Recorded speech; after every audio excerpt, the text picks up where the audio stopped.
So in the previous video we have learned that the control and flow of a program can be broadly classified into three categories, that is sequence, selection and iteration. So as we know, sequence are the statements which are executed one after the other without any jump in the loop. So now look at this example. I'm in first statement I am getting input from the user and storing it in variable A, and in second statement I am getting input from the user and storing it in B, and then in the third statement I am printing A, and in the fourth statement I am printing B. So these are the statements which will be executed one after the other without any jump in the loop. That is, statement 1 will be executed first, followed by statement 2 and followed by statement 3 and 4. So now we are familiar about sequential statements. Now our second category is selection or conditional statements. So before that we are supposed to know about flow of control. So what is flow of control? The order of execution of the statements in a program is known as flow of control, and it is dependent on the programming constructs used while writing the program. So decision-making statements are used to control the flow of execution of program depending upon condition. So there are four types of decision-making statements in Python. So these are if statement, if-else statement, if-elif and nested if-else statements. So in this video we will be discussing about these types. First we are going to discuss about if statement. So if statement is the easiest method for making a decision in Python. It states that if something is true, Python should perform the steps that follows. Now look at this syntax. If condition followed by colon and statements. So this is the syntax of simple if statement. So if is a keyword followed by condition and ended with colon. So we can use condition in brackets, but it is not mandatory always. So a statement or statements are usually indented inside the if statement and are executed only if the condition evaluates to true. Otherwise, the control skips the block of statements inside if statement and only statement 2 will be executed. So now look at this flowchart. This is a flowchart for if statement. At first it checks for the condition. If the condition is true, then the intended statements get executed. So there is no limit on the number of statements that can appear under if block. So then if the condition is false, it comes out of the loop. So now we are familiar with the syntax of if statement. So now let us solve a real-time problem. So now I am going to write a program to check whether a number is positive. So for that, as we already know that this as symbol is used for commenting.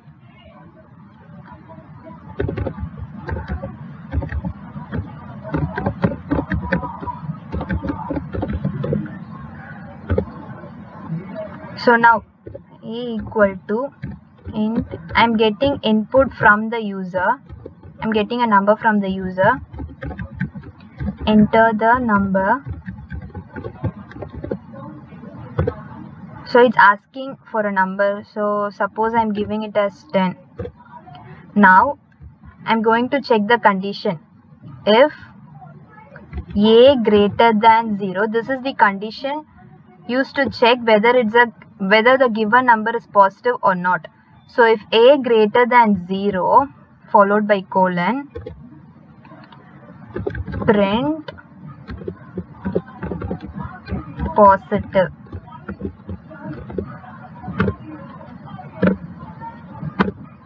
So see, now I am getting it as positive because the entered number is 10, which is greater than 0. So I am getting the output as positive. So here in statement 1 we are getting input from the user, and in statement 2 we are checking whether that number is greater than 0 or not.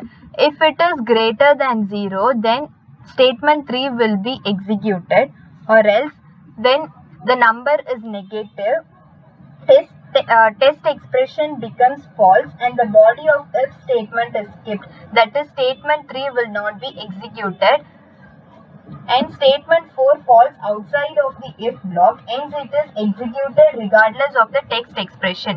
Now let us see the output for this problem. So if I am giving some negative number, so as we know that minus 30 is a negative number, so as a result our condition fails. So it's not executing our if block statement, so it's coming out of the if block and executing our fourth statement. So now let us talk about if else statement.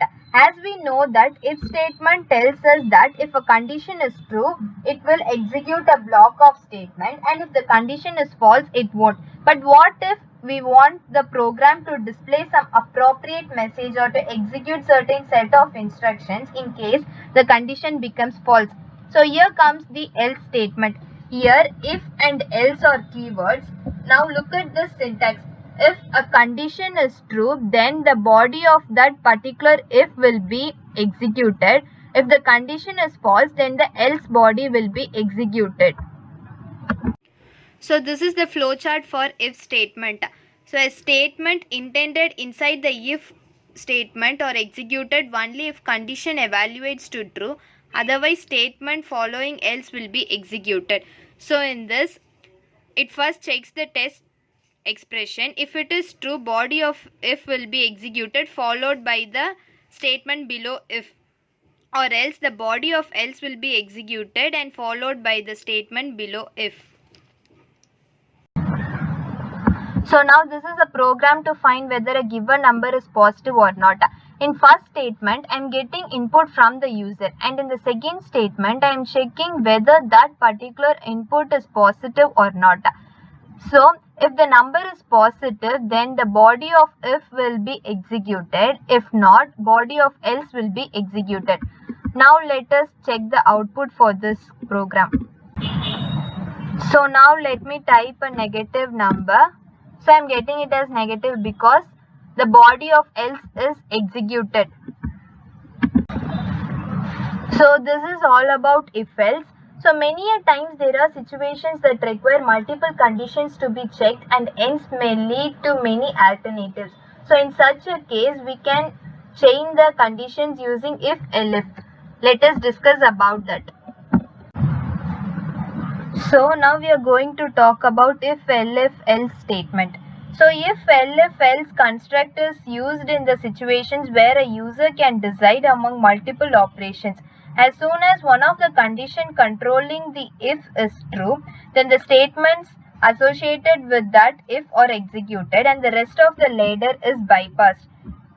And if none of the condition is true, then the final else statement will be executed. Control flows from top to bottom.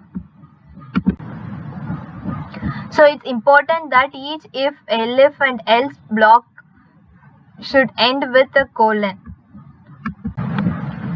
So as we know that if one of the condition controlling if is true, then the statement associated with that if will be executed and rest of the ladder is bypassed. If none of the condition is true, then the final else statement will be executed. Now look at this example. So first we are getting input from the user and storing it in a percentage variable. So I am declaring it as float because percentage can be a floating point number also. So first I am checking whether the percentage is greater than 85. If it is greater than 85, then I am setting the grade as A, and if the percentage is greater than 70 and percentage is less than or equal to 85, then I am setting it as B. And if the grade is greater than 60 and less than or equal to 70, then I am setting the grade as C. And the last one is if the percentage is greater than 45 and less than equal to 60, then the grade is D. So otherwise I am setting it as E. Now let us check the output for this problem. Save it and run this code. Now let me give it as 75. So I am getting it as B because the given percentage is greater than 70 and less than or equal to 85. So it's satisfying our second condition. So I'm getting it as B. So now we are clear about if-elif statement. So now let us discuss about nested if-else statement. So now we are going to talk about nested if-else statement. So the nested if-else statement allows you to check for multiple test expressions and execute different codes for more than 2 conditions. We can have many levels of nesting inside if-else statements. So this is the syntax for nested if-else statement. So here we can have an if-elif else statement inside another if-elif else statement. This is called nesting. So any number of these statements can be nested inside one another. So here comes the main point, that is indentation is the only way to figure out the level of nesting. So this can get confusing, so must be avoided if we can. So now look at this syntax. This inner if-elif else, this block is indented inside the outer if-elif else block. So this is an example of nested if-else statement. So now look at this example. This inner if-else block is indented inside the outer if-else block. Now let me explain this line by line. So in the first line, I am getting input from the user and storing it inside the variable num. So if that particular number is greater than 0, there are two possible solutions. That is, the number can be either 0 or it can be any other numbers which is positive. So if the number double equal to 0, I am printing it as 0, or else if the number is or else the number can be positive, so I am printing it as positive. If the number is not satisfying these two conditions, which means it is obviously negative, so I am printing it in the outer else block. So now let us see the output for this particular code. So save this code and run. So let us give some positive number. I'm giving it as 10. So it's showing me positive because this particular number is not 0. So it's not printing that particular if block. So it's printing the inner else block, that is positive. Yeah, okay guys, so now we are familiar about both sequence statements and as well as conditional statements. So from our next video onwards, we'll be discussing about our third category, that is iteration or looping statements.